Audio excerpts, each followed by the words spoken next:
Bien bonjour tout le monde, bienvenue pour cette nouvelle vidéo actualité jeux vidéo où on va encore une fois parler de la future génération de consoles. Après la précédente actualité sur la Xbox Series X, nous allons une nouvelle fois nous intéresser sur la PS5, qui est une console beaucoup plus attendue par rapport à sa concurrente. Faut dire qu'en France, Sony s'est beaucoup mieux implanté par rapport à Microsoft. En termes d'historique, d'histoire je veux dire, la PSA avait fait un véritable raz-de-marée, la PS2 on n'en parle pas, PS3 il y avait un deux trois petits soucis au début de par son prix, mais Sony s'était bien rattrapé, et la PS4 on n'en parle pas du tout. Et justement, si je vous en parle aujourd'hui en compagnie de tous les abonnés et en plein live Twitch, c'est parce qu'il y a une nouvelle news concernant la PS5. Selon les dires de Sony, la PS5 serait 100 fois plus rapide que la PS4. Eh sur le papier, c'est carrément exceptionnel. Ce qui veut dire que si un jeu met, allez, j'ai une connerie, 1 minute 40 pour se lancer, la console lancerait ce jeu en seulement 1 seconde. Bon, après tout, encore une fois, lorsqu'on a un petit peu des promesses sur les capacités techniques d'une console, mais que ces promesses sont dites par carrément le constructeur, il faut tout de même faire très attention. Oui, bien entendu, coucou à tous ceux qui viennent d'arriver. Ah bah là, ça y est, AK qui dit Team Xbox. Voilà, attention, on n'est pas là pour lancer une nouvelle guéguerre des consoles. Nous sommes plutôt ici pour parler un petit peu de cette actualité PS5. Et nous allons justement lire une partie de l'interview du directeur général pour la PS5, qui se nomme Kenichiro Yoshida, qui a pris la parole sur la prochaine stratégie de Sony. Afin de renforcer encore le sentiment d'immersion dans les jeux, nous nous attendons à améliorer non seulement la résolution, mais aussi la vitesse de traitement des jeux. Par exemple, grâce à un SSD, nous prévoyons une vitesse de traitement 100 fois plus rapide que sur PS4. Les temps de chargement des jeux devraient être beaucoup plus courts, et les joueurs devraient pouvoir parcourir des mondes immenses de manière presque instantanée. Kenichiro Yoshida, directeur général de Sony Corporation. Alors il est vrai que les temps de chargement dans les jeux vidéo ont toujours été un large problème. Parce que à l'époque, sur la Super Nintendo, à l'époque où on jouait avec des cartouches, tu lançais ton jeu de façon instantanée et il n'y avait pas du tout de temps de chargement, c'était toujours ultra rapide. Et le petit problème, c'est que depuis le débarquement des jeux sur format CD, on a commencé à voir les temps de chargement de plus en plus longs. Personnellement, un jeu possédant un gros temps de chargement, c'était Sonic 2006. Peut-être que vous, de votre côté, vous avez des exemples de jeux qui étaient ultra longs, que ce soit sur PS2, PS3 ou PS4. Mais c'est vrai que de ce côté, le temps de chargement, ça a toujours énervé beaucoup de joueurs. T'es obligé d'attendre, les mains dans les poches, tu te balades sur ton portable, le temps que le jeu se charge, ça peut durer 1 minute, 2 minutes, voire 5 minutes, tu te dis bordel, c'est assez relou. Mais il ne faut pas oublier que le plus chiant, selon moi, en temps de chargement, ce n'est même pas in-game, mais c'est plutôt le lancement de la console.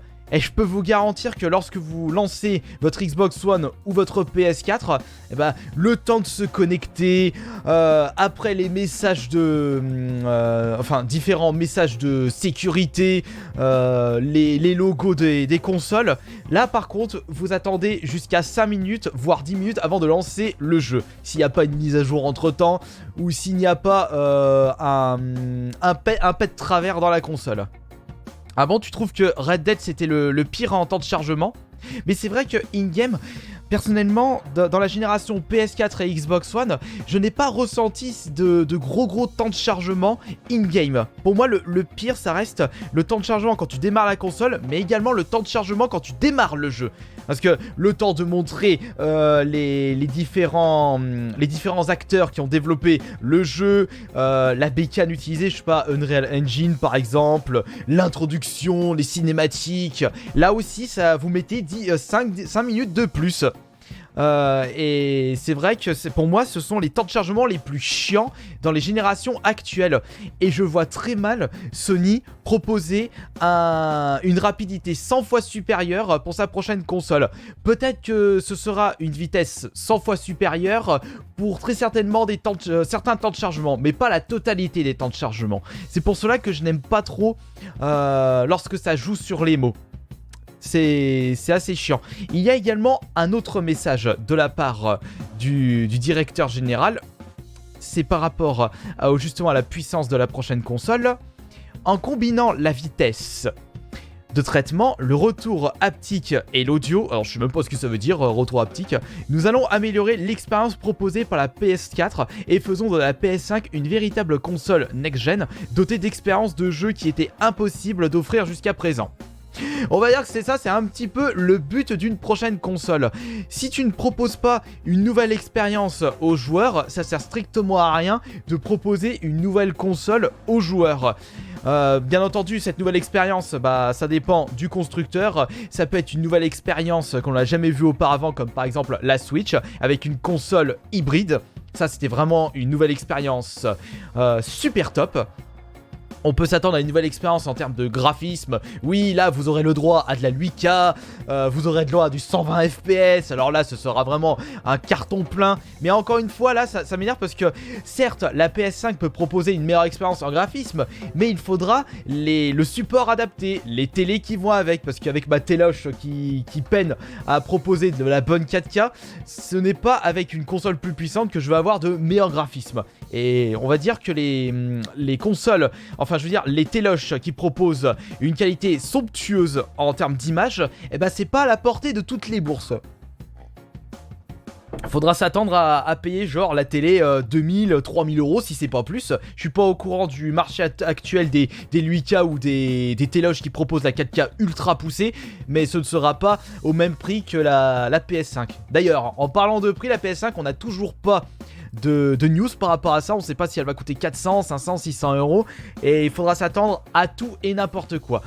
Et surtout, Microsoft a décidé de... Ouais non, c'est Sony ou c'est Microsoft? Non, je crois que Microsoft va annoncer en premier le prix de sa Xbox Series X, et Sony va se mettre à niveau, quitte à faire de la vente à perte.